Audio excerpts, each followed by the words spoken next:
Hey, it's a busy holiday week, and during this week, we are bringing you a look back at some of the most compelling stories and conversations we've covered for you in 2024. It's 24 in review. This is the Hidden Killers Podcast with Tony Brueski. Featuring defense attorney, Hidden Killers daily contributor, and host of the Defense Diaries podcast, Bob Motta. Without a doubt, the ongoing litigation, the ongoing hearings, the ongoing waiting for Bryan Kohberger to get to trial, certainly taking its toll on the families. A recent statement from some of the victims. We want to start healing. We do. We want to find justice to try to move on from this horrible tragedy. So please start making some decisions, get to work, and quit playing the delay game. Of course, those being directed at the defense of Kohberger, at the judge, everything. I understand their frustration. Anyone would be sitting there, but at the end of the day, we are talking about the life of a man named Bryan Kohberger, who's been charged with this crime. But we're looking now at early 2025 for a date to start this trial, almost 3 years after the crime actually took place. Joining me to discuss timeline, what is realistic, what is not, why it's taking so long, defense attorney Bob Motta, host of the podcast Defense Diaries. Go press subscribe to that as soon as you're done watching this. It's a great one. And on YouTube or wherever you download podcasts. Obviously, I think a lot of us knew very, very early on this would take a long time to get to trial. But prosecution saying, look, we've already gone through 95% of the evidence. Ann Taylor saying we got a lot to look at here. We're looking and examining basically one night of one man's life. Why does it take 3 years to determine what he actually did? Yeah, and I know that the general citizens out there don't like to hear it, but that old axiom that the wheels of justice turn slowly exists for a reason. Sure. And it's because they do. And because it takes a long time to prepare a case like this for trial. And it's a death penalty case. And there is a massive amount of evidence that was collected, and both sides need to go through all of it. Both sides need to find expert witnesses. They need to work on scheduling with expert witnesses. Expert witnesses have to prepare the reports. And that doesn't include all the other witnesses that have to be spoken to. The defense has an absolute duty to investigate the claims. This isn't just a thing like people don't understand that defense attorneys have an obligation and a duty to investigate the claims on behalf of their defendant. It's not just like you get handed a bunch of paper and we say, oh, let's go to trial. And that's not what this is, and that's not taking into account all the motion work that still has to be done. And I assure you, there will be plenty more motions that are filed in this case. And all of that takes time. All of it does, so it's like, frankly, cases like this take 2 to 3 years to get to trial, and that's, kind of without fail. And I don't know if you know, T, because you've been working all day, but in our other favorite case, Delphi, the defense just filed their motion for a 70-day trial today. So there you go. I did not know that. Wow. Yeah. Oh, my goodness. Yeah, so, wow. Yep. So that falls right in mid-May, and that is calendar days. So the judge has this isn't one she can deny. Yeah. So she's going to have to set a trial 70 days. The only thing that can kind of move that, I know we're talking Kohberger, but it's relevant here because This is one of those rare cases. This is a case where, you want to see things get to trial earlier. Well, the defendant has the ability to push the case forward by filing what they call a speedy trial demand, which obviously did not take place in Kohberger. Hence, we're getting the long, drawn-out period of time in between arrest and trial. And in that case, they're pushing it. The defense wants to put the state to the test and see if they've got the evidence and see if they're ready to go to trial on it. So we're going to get a trial on that one, and it's going to be a big one. Wow. I did not know that. I'm sure we'll be talking about that again very, very soon. Yeah.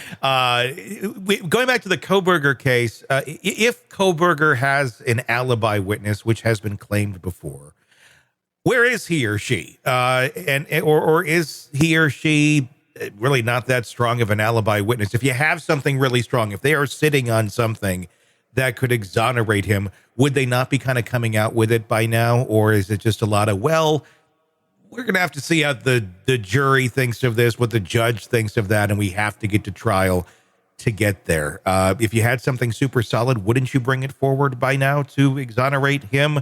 Or is it, like I said, it's like, well, it's kind of, it's something, but we don't know how big of a thing it is.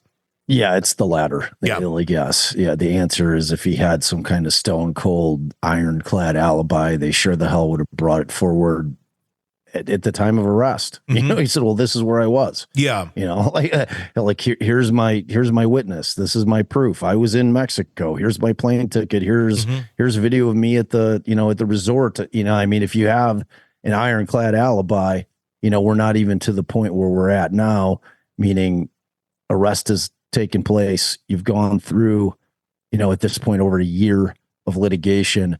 And, you know, so whatever it is, and Taylor had made some kind of intimation that, you know, she's not going to be able to put forward the alibi defense without the benefit of having witnesses up on the stand. And I'm assuming that that's either Bethany or Dylan or both.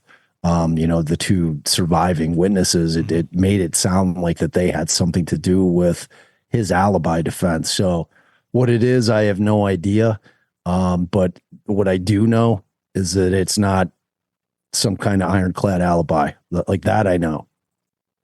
Is the judge being realistic here? Is he being too lenient? Is he being realistic on, you know, let's wait till early or mid spring of 2025, or should he be a little more, no, we're going to move forward a little bit faster on this? Obviously, at the end of the day, you don't want to have to try this case again.